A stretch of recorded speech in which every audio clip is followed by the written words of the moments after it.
Right. All right. Let's get going. Wow. Let's get going.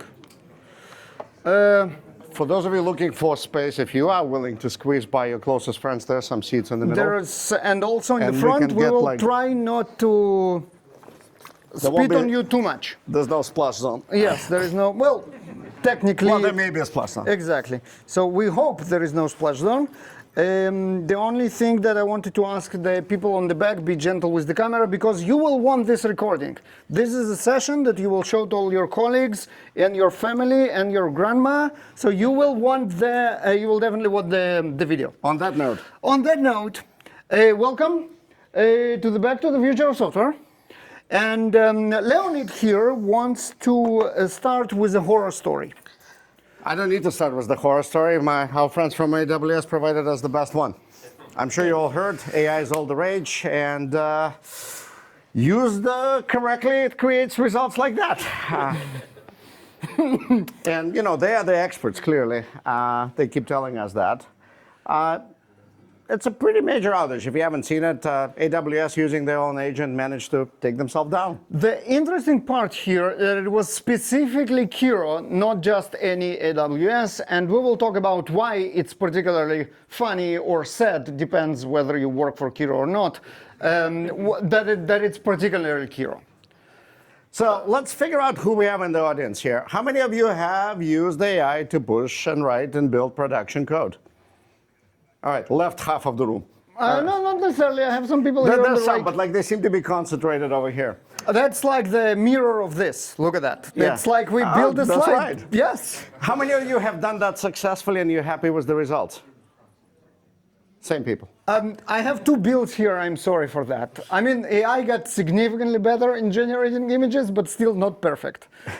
Two beefs. Sorry. All right. So, you know what? People who, what did you say? Did you trust AI? Who trusts AI? The same people that raised their hand roughly. No, who trust AI? Yeah, trust to do the...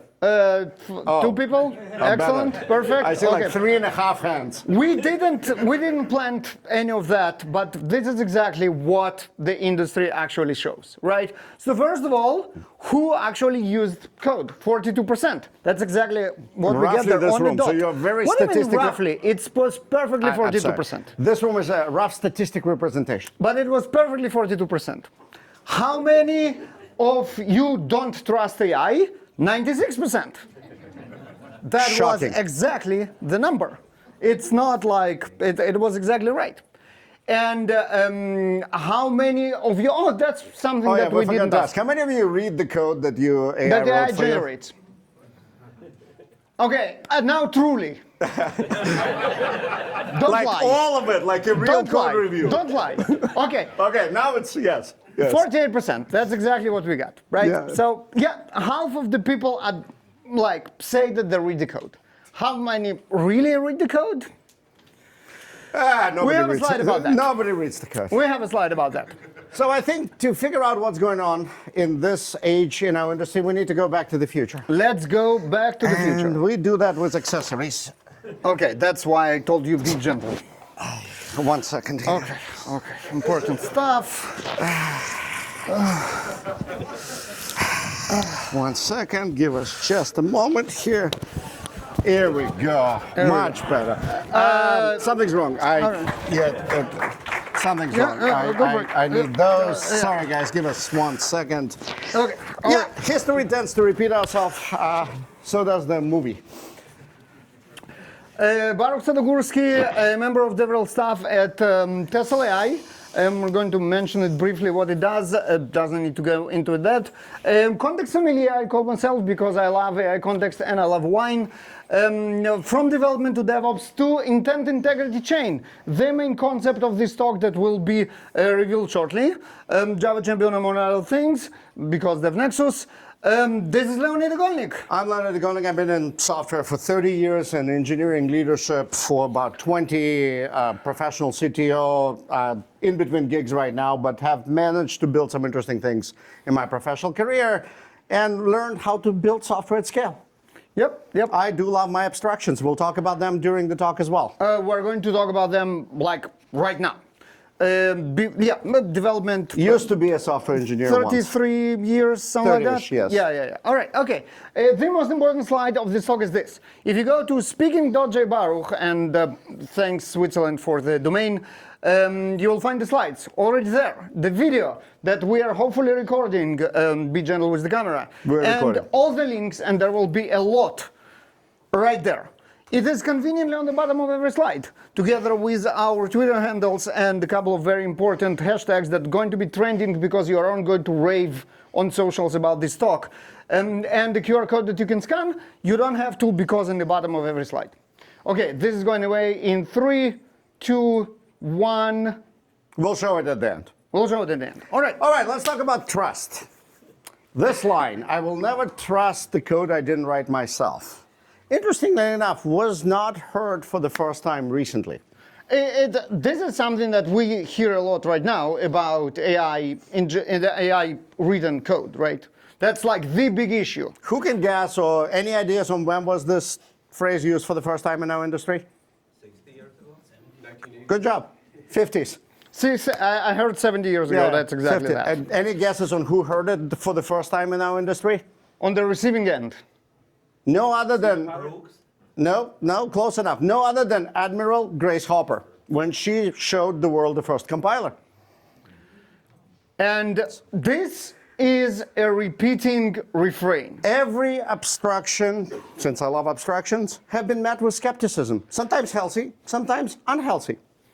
And we have gone through every single abstraction in our industry. If you look at the history, assembly to compiler, procedural to object-oriented, bare metal to virtual machines, and the abstractions continue, right? Every single generational change in our industry has done one thing. It moved the abstraction level up.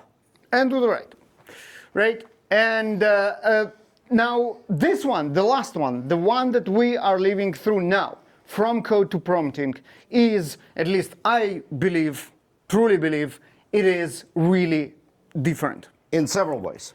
In several ways, but the most important one is that now we are raising the abstraction from a deterministic system, the code that the machine interpreted in a deterministic way, to a stochastic system. LLMs, by definition, are stochastics. What does it mean, stochastic? That's a fancy word that you in management used to love to use. What does it mean for us, the simple people? Unpredictable random output within the same area of target. What do you see right One here? input, different outputs. Close enough, but not really. Generally in the same area. And the interesting part is in between, no one really knows what's going on. Like, no one. Not even the people that give you the tools, by the way.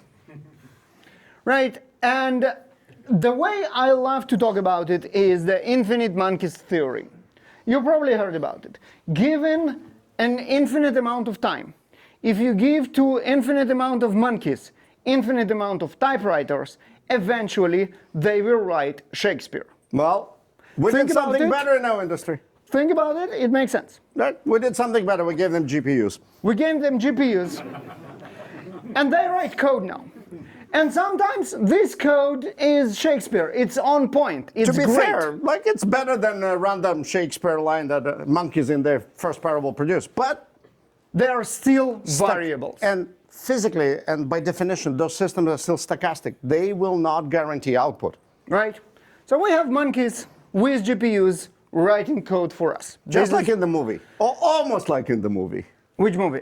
This movie, right. Yeah. So who remembers Mr. Fusion engine from Back to the Future? A lot of people showing their age, thank you very much, sympathize with us. We appreciate it. We appreciate it. How Mr. Fusion worked? You put in trash, garbage and you in. get out energy. Inverse Mr. Fusion is us with AI. We put in time and energy, and we get... Reversed our case. I told you this is the best joke of the talk. I don't know about that. We'll see. We have good ones. And here's a perfect example. I was on the Twitter the other day. You know, those systems will take the path of least resistance to satisfy. They're trained to please, right? So here's an example. Let's build a system that very effectively finds primes 95% of the times. I can do it in 3 lines of code with an LLM. It will pass all the tests you write. It will be correct 95% accurate of the times. This is LLM work in a nutshell. It did nothing wrong. It implemented exactly what it has been asked, right? And that brings us to that issue we started the talk with, trust. Trust is... And the lack of. The lack of thereof right now. Now, the interesting part is that trust issues obviously didn't start with LLMs. We have trust issues between humans as well, especially between different functions in the organization. We're going to touch on that a little bit soon. Now, but the chasm of trust that we have between humans that expect a certain quality of code and what monkeys generate create a chasm. And this time it's real, unlike previous generations of those abstractions layers we talked about, that what met with natural skepticism. I was building early SaaS companies 2005, 2007 when AWS came out and people said, no, would never work. How can we trust So skepticism our code? is healthy, but there's some fundamental difference this time because of the nature of what we're trying to trust. Exactly. And this generates what we call a chasm between the intent, what we want our code to be, and the code. And when it comes to customer, I live in Silicon Valley. What do we do with this? We throw money at the problem. And the industry responds. And the industry has been responded. A lot of money has been invested in trying to figure out how to take this technology and make it real. What do? We've been improving context engineering. You probably have seen tools that know how to distill code. I saw a boost for open rewrite out there, right? We put a lot of money into solving the symptoms that cause the output to be not trustable. So how do we improve it? Give us some examples like RAG. RAG, better context, teach it how to distill code because you cannot stick the entire code base into the context window. MCP stuff. There's a lot of work happening on the edge, on one edge. One of the most important developments on this improving the context for the monkeys that I'm particularly excited about are skills. Who heard about agentic skills? This is all the rage now. For those who did not, let me explain you in a second what it does. Just one sentence. They're like libraries. They are like libraries, but as opposite to shoving everything to the monkeys to begin with, they are like libraries with index. LLM can search for what they want to do and then pull the right book, the right solution, and read the exact right way to do it without it being overwhelmed by the information it doesn't need in this particular point in time. Now, the skills that are implemented today, they're early days. This is your dog trying to teach a monkey how to fix a DeLorean one time off. But Leonid, as an industry veteran, saw it multiple times how this beginning eventually comes to this factory in which the monkeys learn on a scale and on a professional way. And we know how to use industry's best practices, and we can apply them to agentic skills as well. And this is something that we do in Tesla, for example, where we pack those skills and then know how to version them, how to distribute them, and how to manage them, for example, for the organizational setting, keeping the private skills of your organization private. And much like third-party libraries in the past that are usable and reusable, and they're important because you learn from knowledge of others, being able to create your own repository of knowledge for your specific setup is also an incredibly valuable tool that seems to be emerging. That was a corporate Leonid here for 10 seconds. Thank you. Now, the interesting part about those skills, about those libraries, that is, how do we know that the monkey actually learned something? Right? Listen, as you may hear from some of our accents, we may have grown up in the country of trust, but verify. Trust but verify. How do we verify? There is an entire research of how to verify that monkeys actually learn something. We can review the skills.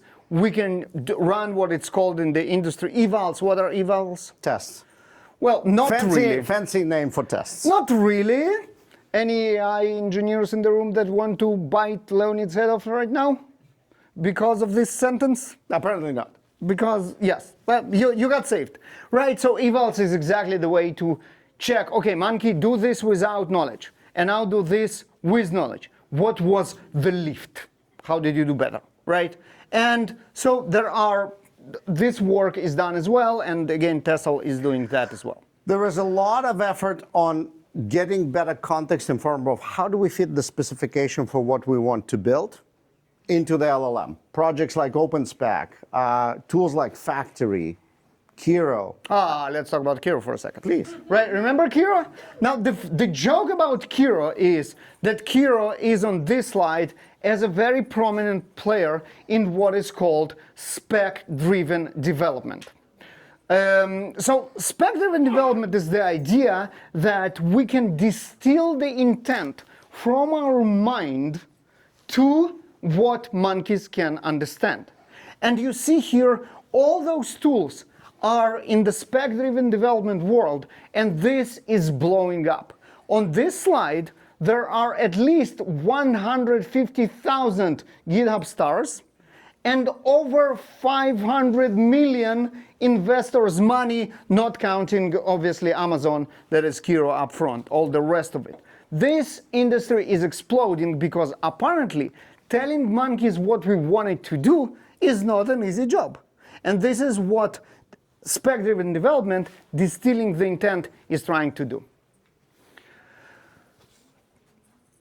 ThoughtWorks, one of our favorite publications for kind of watching industry trends, included spec-driven development on the radar recently. Assess mode, look at it today. So if you're not familiar with the ThoughtWorks radar, one of my favorite publications to read if it comes out.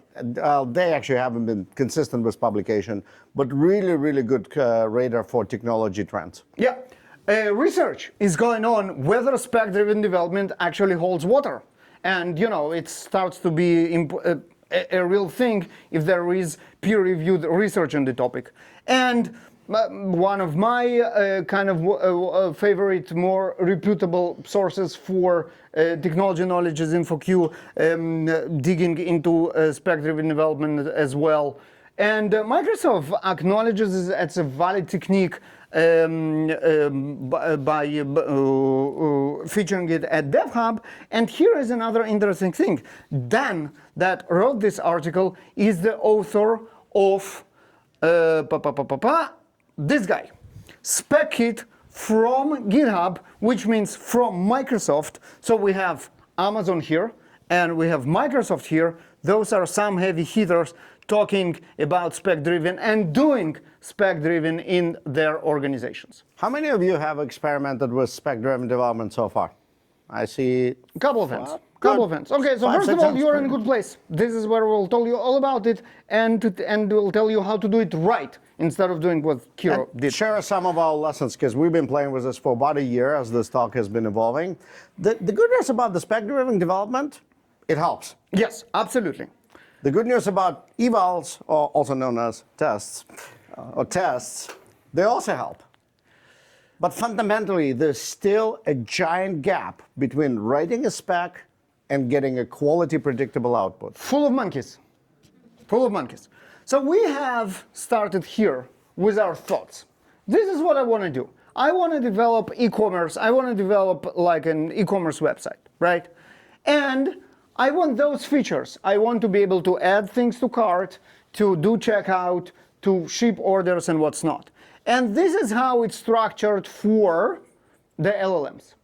And OpenSpec is on the left, helping you frame and structure all of that well. All of them are on the left. Yes. All of them. Kiro, OpenSpec, all the spec-driven stuff, Spec yes. Kit, and what's not. On the other side, we have something to make the monkeys code better. The skills, the context engineering, Testing the RAG, tools the that MCP. we give those monkeys. This is on the right.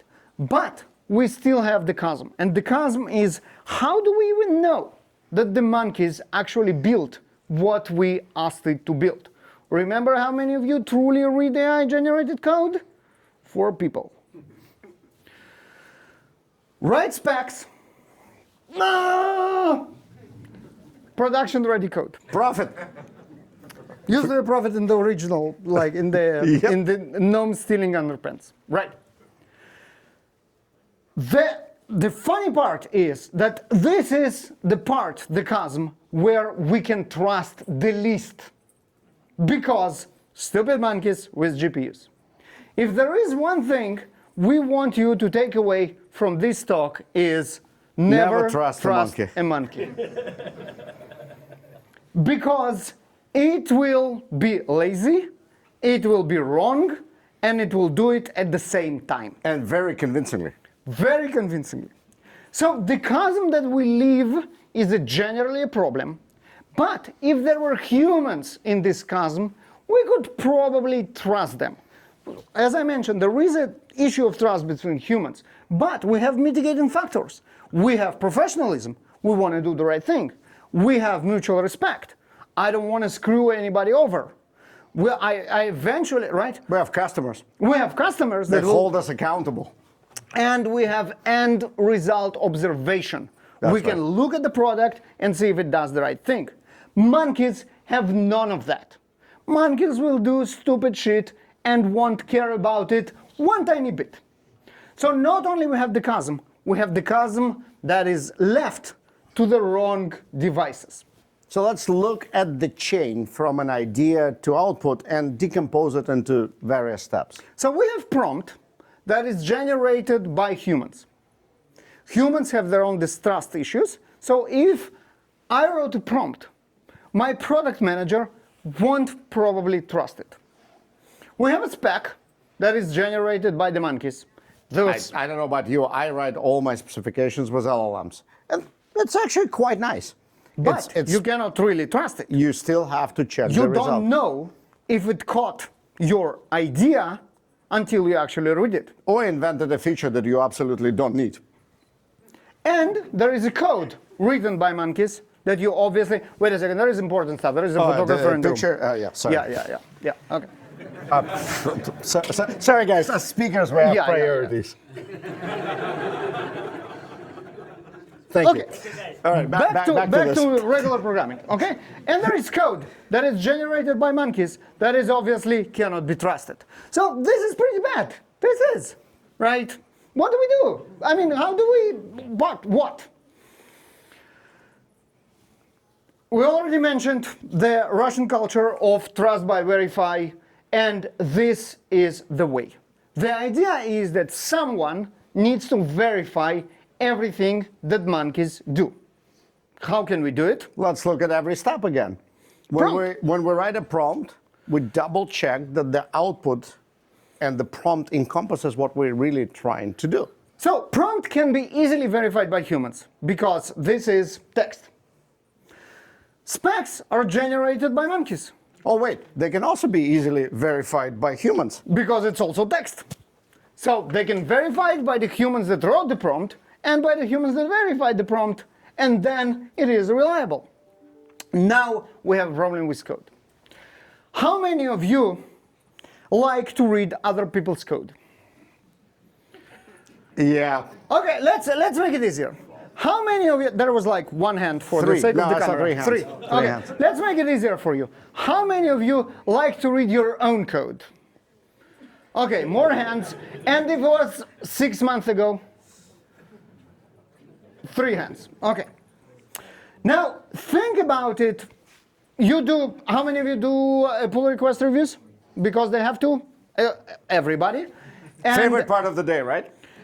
Okay, and there are 2 modes. The first is, I have to do it because professional responsibilities, respect to my colleagues, they asked me to review it, right? Right? That's what you do. And then there is the actual code review. Yeah, looks good to me. Because you don't want to read other people's code. How many of you want to read the code that is generated by monkeys? That's what I thought. Yeah. Yeah, right? Yeah. Okay. So we still have a huge problem here. That is not solved by review, because you ain't got to read all this monkey-generated code. I know you want. But wait. We in the industry had this idea. I keep coming back to it. Tests. Tests can actually guarantee a behavior of a code. This looks like verification for code. Not only that, we had a brilliant idea like 15 years ago, and we said, let's do test-driven development. What is that? You write the tests, you make them fail because that's how you know what you want to achieve, and then nobody has time for that. You know what? I don't buy that. How many of you know what TDD is? At the entire room. How many of you think it's a great idea? Same hands. How many of you use it? Practice it. What, 5? Like for reals, is 100% of the time. Yeah, don't lie. Don't lie. Okay, 2, 3 hands. Yeah, like. 3 hands. Okay, exactly. Now I have theories of to why. Now the tests are our spec, right? This is the idea of test-driven development, because this is what it should do. Yeah, but it's a spec written in what? Who writes the spec? The engineer. Who should write the spec? The product manager. The product manager going to write tests? Of course not. So, By the way, as an engineer, did you become an engineer to write tests? I became an engineer to do one magic thing. I have an idea, I write some code, and it works. Not writing any tests for that, it worked. It just worked on my computer. Works on my environment, right? It doesn't matter, I got the dopamine already. That's Next, right. up to the next feature. Not going to do that. So that's one of the reasons TDD, as a great idea as it is, has never succeeded. Developers are biased for action. We do the happy path, and we're happy to move on. Now, we spoke about how tests are specs that unfortunately product managers don't understand. But what if they were written in almost English? Better. That sounds like another familiar idea. Anybody knows what? BDD. Yeah. And BDD stands for behavioral driven development. Who heard about that? Again, most of you. And the idea is that we can actually write structured English or any other language that then will deterministically convert it to tests and run as TDD. Now that I think about it, those things would sound way better in Russian. Stronger. You can do it in Russian. There is With LLMs? No, Cucumber natively supports that's right. Russian. That's right. Right? So this is a wonderful thing. Right? So, but we have our stubborn product managers that will probably agree to read some of the specs because they're only English. Will they write it though? Of course not. Why would they? They didn't become product managers to write test specs in some weird structured thing. I've been thinking- They're free thinkers. Ah, thank you very much. I've been thinking about it, and I asked a real project manager from our company, and I'm like, okay, what do you people have against BDD? I understand DDD, you don't write tests, you don't read tests, it's useless for you. But the beautiful specs, you can read it? Yes, of course. You can write it? Well, theoretically, but that's not how we do things in product management. Much like us who gotten into engineering for the endorphins, they have their own reasons why they became product managers. In any way, this is another practice that unfortunately didn't catch up because the developers don't need to write tests. They definitely don't need to write specs. They want to write code. We have a solution for that. We have a solution for that. We can ask our LLM to actually write tests for us. And we can do it ahead of time, properly TDD, and then we can ask the LLM to implement those specs. Sounds like a great idea? And by the way, actually better than humans, because the LLMs think about things we humans, when we're rushing and stressing, don't have time to think. So now we have prompt verified, we can spec verified. We ask the code to be verified by tests. We don't trust the monkeys anymore. There is one small problem. Tiny. No, wait, before that. Did we cross Bridge the gap? The gap? Right? Well, it sounds like we bridged the gap. There is one tiny problem. The tests are still written by monkeys with GPUs. And what do you need to remember? Never trust a monkey. Have you ever had a LLM go, this test doesn't fit what I just wrote. Let me go modify it a bit. Just a tiny bit. How about I have a flag for running in CI, and what the flag is going to do is going to disable all the tests. Because you want to CI to pass, right? You asked me to publish a version. Make no mistakes. So while the code is verified by the tests are not verified by anything. because you aren't going to read this code. So the tests look good to me, and transitively the code is still looks good to me. Still doesn't work. So what should we do? What if we actually not only generate, so this is like what we have right now. We have an LLM generate specs Yes. that eventually converts to code. Why don't we give the specs and the test definitions to be generated by something that is not stochastic, a robot? Now, if the spec generated by the robot, if the spec is written by humans or read by humans or whatever, but the tests from the spec is generated by the machine, then the machine is deterministic and we don't trust the monkeys. That's right. We don't need to trust the monkeys. We trust the machine. With one caveat, that the monkeys can mess with the tests after you generated them. But there's an easy solution for that as well. So we generated the tests, but then we have the code that is created by monkeys and verified by the tests that are tampered by monkeys. Still a problem, Not great, not great. but there's a simple solution to it. We can lock the tests.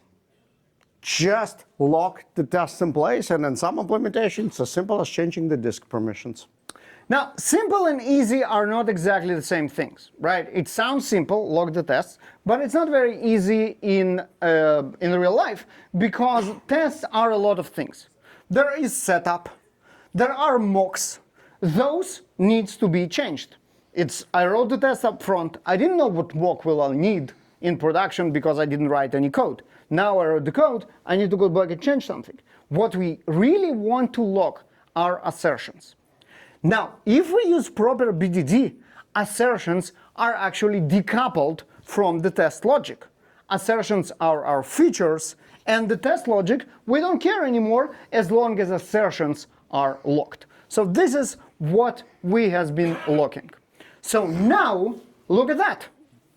Whatever is written by monkeys is never verified by monkeys. And this is a beautiful thing to see. Built-in verification, verify monkeys and humans, by the way, augment stochastics with deterministic when needed. We did that with generating the tests out of the specs by the machine. Leverage the stochastic system for what it does great, and make sure you protect the verification mechanism from the monkeys, because they will mess with it if they feel like if they can. So this is what we call the intent integrity chain.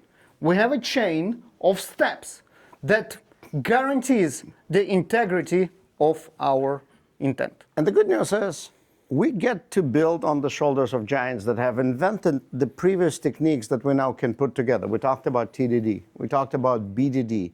All of this is just putting things that we as the industry had in the past in a different way that gives us the result we want, which is determinism at certain parts of the process. And one of those is Dan, the same Dan that wrote a blog post about spec-driven development in Microsoft and came up with a wonderful spec-driven development framework called Spec Kit. Spec Kit has all the first half of our bridge that distills the intent into great specs. And it has some, the reason why I picked Spec Kit to fork and create intent integrity chain on it and not other is because it has something that's called constitution. And every time I type in constitution, I think like powdered wigs and bald eagles screeching and all this stuff. I love it. That's the mental picture. The funny thing is actually the choice of word is very interesting. If you think about how LLMs are trained and how important the constitution is and the training corpus, it actually implies to the LLM that this document should be treated very carefully. The monkeys also think about screeching bald eagle and people in powdered wigs. So in any way, intent integrity kit is spec kit fork that implements intent integrity chain. It starts exactly like spec kit with the intent that is locked and the spec that is generated. But then we get into interesting part. We are generating features and that will be our BDD specs that are readable by humans, by product people, that will say, yes, this is what we want. But then we lock it, we make it, we hash it, and we store the hash away from the filthy fingers of monkeys. And then we generate the code and verify this way every step of the way. So let me show you intent integrity. Yeah. So this is. Here's the set of steps one would take using the toolkit. Baruch and I have been thinking about for a year to implement a capability. Right? You start from premise of your projects and constitution. Hey, listen, we want to minimize third-party libraries. We have certain constraints around security. We have certain technologies we have to use. You have to implement observability. But that's right. Technology is not here. It's in that area. Then you go to the spec, and you start writing your specs. And by the way, writing specs with LLMs is much easier, right? Because they're much more elaborate. I dread writing documents. They don't care writing documents. They don't care about writing documents. They want you to spend the tokens. Exactly. From there, the machines take over and does certain set of steps we'll demonstrate more concretely, like planning, checklists, and then our addition, which is the tests, and ability to go log those tests, and then off you go back to the monkeys. Throughout the step, we always analyze, for those of you that are old enough, you've done a spec review meetings, the LLM is really good at looking at what you just done and self-reflection. And at the end you get features, and sometimes you get bugs. Sometimes you get bugs. All right, let us show you that thing in action. Let me show you the thing in action. All right, let's do this. Let's change. No, we're not changing. That's exactly where the demo should come in. No, I mean change spots. Oh, change spot, yes. So here's a sample project. We built an e-commerce demo, but we have much larger projects. I've been building tools for myself using this way for the last quarter or so. And I have been built tools for myself using that for the last quarter. And you've been fixing the bugs I report because sometimes users are useful. So this is one of sample the heaviest users of the intent integrity chain. This is why he navigates the demo. Go for it. So we start like any other project with the premise. So in this case, the premise is pretty simple. We are building e-commerce backend API, yada, yada, yada, blah, blah, blah. You can read it. It's a sample premise document that gives a high outline because it allows the LLMs to do some research and start suggesting features and start thinking about how to break it up into capabilities, right? Easy for anybody in the organization, whether they're a software engineer, a business person, to go double check and say, you know what, that's exactly what we want. Or maybe you're not thinking about that. The second thing, as we mentioned, we put together a constitution for the LLM that describes... Wait, I have to. Jefferson and Benjamin Franklin ratified, amended, people in powder... I love it. Go for it. Sorry, I couldn't... So, for example, and we ship a default constitution template with the toolkit, test-driven development has to be used. Some rationales for the APIs, right? This is the kind of APIs we want. We believe we want event-driven architecture here. And by the way, the initial constitution can also be amended from what we ship as a template by the LLM based on your premise, but you still have to verify it. We have to add the Bill of Rights in some point, That's right? Yeah, exactly. Right? Okay, so I should stop. This is a very specific definition for this project, written by humans, augmented by an LLM, but ratified that will guide the rest of the implementation and the rest of the LLM context, right? And from there, we go feature by feature, like we would do in the olden age, and start writing specs. So let's start with the spec. So this is one feature, cart checkout. It has a spec. Again, prompted by us, generated by an LLM, with acceptance scenarios that everybody can go read, modify by hand. Lately, if I don't like the particular scenario, I'll just tell the LLM, go rewrite that paragraph for me. I'm too lazy, right? And what you're familiar with from Agile and other methodologies, user stories, broken out into very easy to read and easy to comprehend specs, right? From there, there's some other things that are mostly internal tools, but everything is visible in plain text. And then we go and generate tests. Let's take the same feature and say, again, using an LLM first, we describe a bunch of the scenarios. here's how we're gonna accept every single requirement. And if you notice here at the top, all of those things refer to the original requirement. For those of you that work on large projects, sometimes you care about traceability. You want to know, have you covered everything you specified? Fairly easy to do. And here's an example of a test written in Gherkin. Now, this is where the magic kicks in. Those annotations and this, what looks like almost free text, actually has a very rigid structure.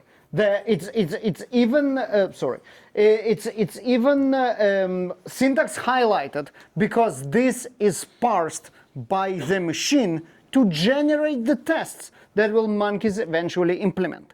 If we guarantee that this passed and it's not changed from when Leonid read it, we can be 95% sure that this feature does what Leonid wanted it to do. That's right. So that's the example. From there, we go to implementation and let the machine do its thing. You wanted to talk about clarifications. Yeah, so interesting thing before you scroll down to that. Oh, okay. In my own way of working with the LLM, and again, for those of you who've been in the industry, you sometimes collaborate on the specifications. There are a lot of questions that initially are not thought about when you define your product. Sometimes those are functional requirements, where maybe somebody else from the business or an existing engineer that built a system like yours, but what about X? And the LLMs are incredibly well, in my own experience. Here's an example. By inspecting the spec that you just approved and go, and we have a step in our kit called Analyze that you can run at various stages of the project. Goes, like, hey, you haven't thought about this question, or it's unclear in your spec. What do you want to do? And the LLM is actually pretty good saying, you know what, you have like option A, option B, option C, or you can give us your own answer. And we start documenting all of this Q&A that lives as an artifact in your code base. Right? Incredibly powerful feature to stimulate the thinking about what you forgot. Like I built a mobile app for myself recently. Like, you know, I'm a competent software engineer, but like LLM asked me, hey, listen, you go into Claude API here. What happens if it times out? I'm like, yeah, I didn't think about that behavior because normally nobody specifies unhappy paths. I'm like, okay, let's think, what should we do? And that prompting is where the value is now. And it's incredibly powerful. The interesting part of this clarification that those questions can pop up in any moment. There might be clarifications on specification, there might be clarification on the features, there might be clarification on the task list that LLM will generate to satisfy those implementations. And we can go and run those clarification settings whenever we need. This is an example for tests. Tests, right? Now, the power of doing it this way is all the decisions are documented, all the decisions are in plain English, and all of them are in one place. Now, because there are managers in the world, there is also a visual dashboard that does exactly what you just saw in text. So here's our premise and our constitution, and this is all the articles, and we can read through each and every one of them and know what exactly we meant. This is the spec analysis that we can actually see from the user stories all the way to functional requirements, and how they are mapped back to the user stories with the lists here. And then we have the technical plan. This is what tools are going to be used. Now, again, very interesting feature here. How does it know what's good? You remember we spoke about how do we provide more context to the monkeys and teach them how to do things? This is what it does. It actually pulls those information bits, those information packages, those tiles from Tesla registry, and then use the information in it to debate which framework they should use. For example of this debate, if you click on the Q&A button, for every stage of this plan, there is questions and answers, and you'll see it in the icon. And for planning, you know, technical questions. The LLM clarified something with us, like, hey, are we going to do this that way or that way, right? What about rate limiting? Things that you generally don't write up front. And we run 4 sessions of this clarification for each and every step here, for specs, for plan, for tests, and then for tasks as well. So here is the test. Now this diagram I love. Probably that's my favorite page on the dashboard because it shows gaps. Look what we found. We found a functional requirement that is not covered by any test feature. And that means that we have a gap in the bridge that needs to be addressed. And we have the different types of specs, our test pyramid, and then we can see here the tasks, and T are the tasks, and the progression of what's going on. We can see it another way. We can see it on a Kanban board that once we start implementing will flow to stuff that is not done in our user stories. This is a user story, of course, to user story in progress, to eventually user stories that are already done. And sometimes, even with all this planning, we discover bugs. Leonid? We discover bugs and we just tell the LLM, hey, we found a bug. Here's an example. Here's a reported bug, and then we just repeat the entire cycle from the beginning. We don't really need the entire cycle. What we need are basically 3 steps. We need to figure out what the bug is, and this is that, and tie it to functional requirements or user stories that were violated, and then amend the spec to make sure that they're fixed. Run testify again because we need either to fix our test features or to add more test features, and then to implement. Yep. Now this is all obviously all cross-linked, and we can go from here to the place that we actually changed it and see what it does. And it's obviously naturally connected to GitHub. You can fix bugs from GitHub, or you can report bugs in the Intent Integrity Kit, and it will create the bugs on GitHub as well. So anything else we wanted to show? No. We can go back to... This kit is our attempt of bringing determinism to this natural process of building software. Yes. And people that are old enough, showing our age again, will find this familiar. What it looks like in a bad way. Anybody? In a bad way. Again, as an industry, we tried this before. Waterfall. Thank you very much. It does look a lot like what it was, the rational unified process? Like RUP is a great example of like... Hell. The word is hell. The word is hell. Thank you very much, Matt. Is that why you have gray hair, Matt? Like the RUP hell? Yes. Now, I have an issue with this comparison. Well, yes, the process looks the same. If we really ask the right question, why waterfall was bad, what will be our answer? Why waterfall was so hell? Delayed feedback. Longer feedback. And vague responsibilities, traceability. Adversarial relationships. No feedback loops between steps. That's right. No feedback loop. And because of that, the longest time to market. Any of that even still relevant for intent integrity chain? We'll talk about that. But we believe it's effectively what, with the modern tooling, you can short circuit all of that and run this. The sequence is the same, but the speed is different. It's completely different. I'll give you a caveat. I've been building my own projects using this approach. And for comparison, we have a project, we can publish it on GitHub. I actually implemented the same application, pipe coding, and using intent integrity spec. And as I was giving feedback to Baruch as we were evolving the tool, I was incredibly frustrated. It still felt slow compared to pipe coding. Let's acknowledge that. And my best analogy is, all of us picked up different hobbies during the pandemic. One of my friends decided to get into building stuff, so he built himself a shed on the backyard. Pretty decent shed. Never built. He's a software guy. Didn't we build a shed? You and I built a shed once. Anyhow, the shed kind of stands. The door, if it's kind of raining, you kind of have to push on back. But it's good enough for his backyard. Now, when I asked him, like, hey, would you try to build a building for other humans? The answer is no. And the approach here is very different. The stuff I use personally, I vibe code all the time. But if you want something that stands and withstands the pressure of external consumption, this is the way to do. Yes, you'll feel it's frustrating and it's longer because there's the temptation, because all of us are software engineers, in the other terminal, just build this feature. But it's not even close to be waterfall It's RUP. not even close. You can iterate this full chain in hours. And by the way, you can parallelize a lot of those things as well. Absolutely, and it will tell you what needs to be parallelized. So the question is it the dark factory moment for software? Now, what is dark factory in manufacturing? Anyone heard this term? Yeah, go for it, Leonid. No humans. Just No humans, exactly. Yeah, The idea is we don't need lights. We don't need lights because there are no humans in the factory. Factory runs by itself. Yeah, people tried that recently, if you haven't seen that article.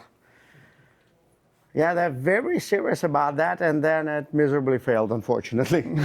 It miserably failed, unfortunately, because never trust a monkey.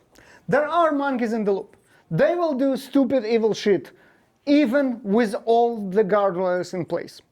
Can we say that the intent integrity chain is bulletproof and it will create perfect software with it without human intervention? No, it still has bugs. It still has bugs. And this is because the monkeys still find ways to ruin stuff. I have another example, another project that I did a library that does search for flights. And I did it with integrity chain, and it was perfect. Beautifully green dashboard, hundreds of features perfectly implemented. It 98% test coverage. 100% nothing. I don't leave the red squares in the testify. It was perfect. It was a thing of beauty. You know one thing? The entire API of searching the flights was all mocks, and it has absolutely no relation to how real APIs work. It hallucinated all the mocks, and it worked perfectly in all the tests.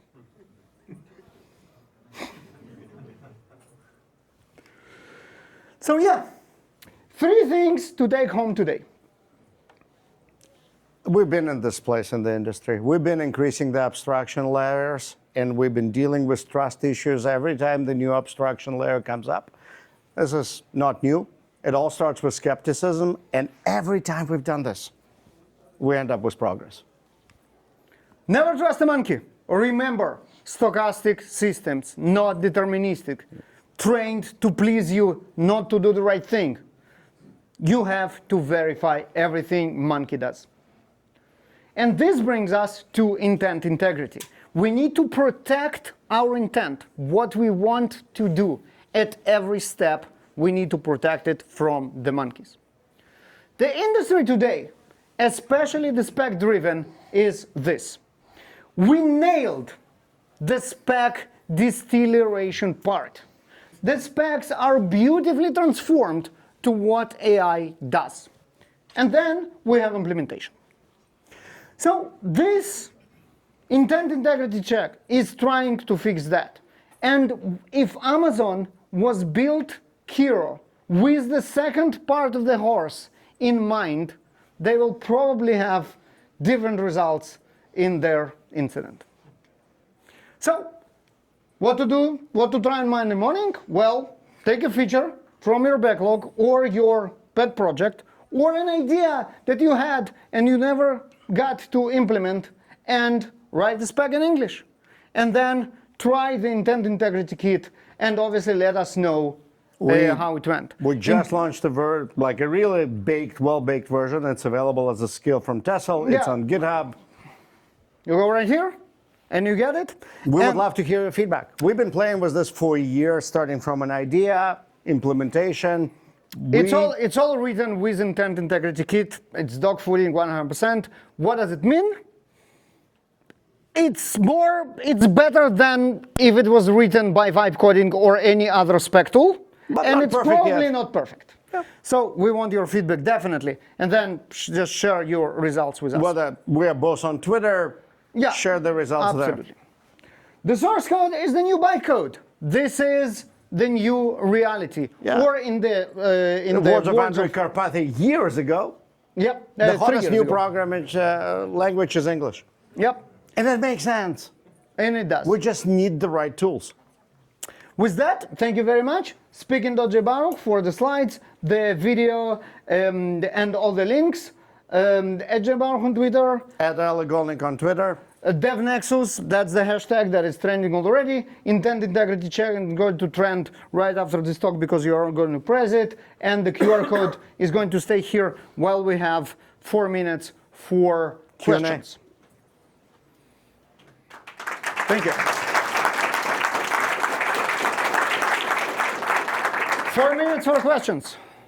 Or you can just go be first in line for there's a coffee. question Yes. over there. How do you manage keeping the Constitution up to date? Like, at what cadence do you feel the need to update that? So the question is, how do we manage to keep Constitution up to date? Now, Constitution is probably one of those things that will change very rarely, if Just like ever. the real one. Exactly, right?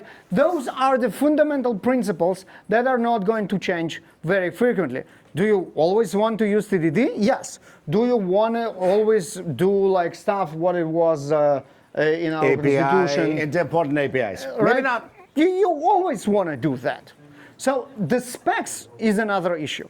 How do you keep specs in sync? This is a real concern. And here, it's about discipline. It's about changing the way we think about specs. For now, they are stale documents. They are written once and read maybe once. Maybe. This has to change. The good news, though, with the modern tooling, round-trip engineering is also becoming a real thing, and therefore updating the specs, if they drifted from your code, is much easier now. Exactly. And this is where you start. The change that you want to do, regardless where you want to do it, you started with a spec. If you use the bug feature to report the bug, it will amend the spec. It always starts with the spec. Yes? So I love this idea for like new products, but what I'm trying to figure out is how would you implement this for like an older, like Thank you for that question. We didn't plan. How much did you pay? We didn't plan. We didn't? We didn't plan. We didn't plan it. But it's a brilliant question. And it's actually our next talks in the series. And it will be intent integrity field for brownfield projects. And the word brownfield is very powerful Carefully here. chosen. Right? It's naively, it's the opposite of greenfield, but it carries weight. The headline is, we've been playing with this, even as early as a year ago. We're taking a pet clinic a year ago, like the very famous Spring framework. And it actually works reasonably well. The big step is reverse engineering specs from the code, because really what you have to add, and then constraining the desire of the LLM to implement new requirements that the things are appropriate. So like the art there is, basically the chain remains the same, is how do you extract existing spec of the code, and how do you verify that the LLM did not hallucinate net new requirements? And that's an area we just So the process is pretty straightforward. You let it analyze the code and cover it with tests.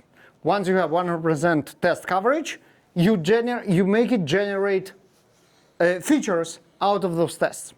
Once this is done, you're in a good place. The specs are being reverse engineered from the features, and now you have intent integrity check chain ready for adding new features. And by the way, if you want to give it a try before Baruch and I get our hands on it, source code available, skill available, we take PRs. Okay. Awesome. Thank you. What else? 1 minute, one short question. Yes. Yes. What do you mean by robot-generated tests? So the Cucumber and Gherkin mechanics of behavior-driven development do one thing.